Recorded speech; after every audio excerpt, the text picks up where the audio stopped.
Maliko kan an ka foli bɛ bɛɛ lajɛlen ni waati in na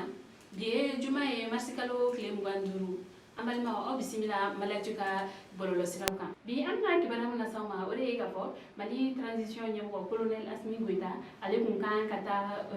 Accra ni o ye Ghana ye CEDEAO jamana ɲɛmɔgɔ olu ka ɲɔgɔn ye la o taali ma bɔ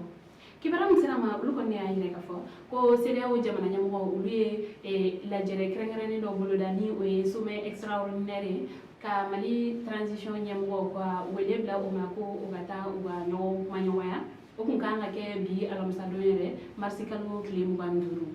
ci bilala ka na colonel Asimi Goita ale kɔni ni a ka gouvernement mɔgɔ olu ye a yira k'a fɔ ko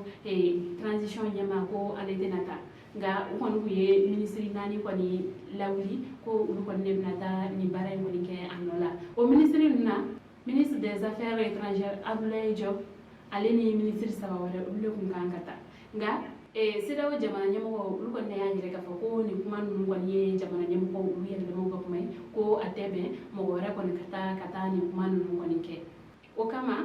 ministre des affaires étrangères ale ye sɛbɛn kɛ ka yira k'a fɔ ko colonel Asimi Goita ale kɔni tɛna se ka taa ko nka ni u bɛ sɔn a ma ko u kɔni bɛ se ka ɲɔgɔn ye kɔni kɛ ni video conférence ye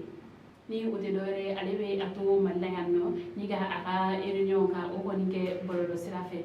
o kɛra ninnu ka kuma laban kɔni ye ni sommet kɔni ko kan nka kibaruya wɛrɛ mana bɔ o la an b'o da o tulo kan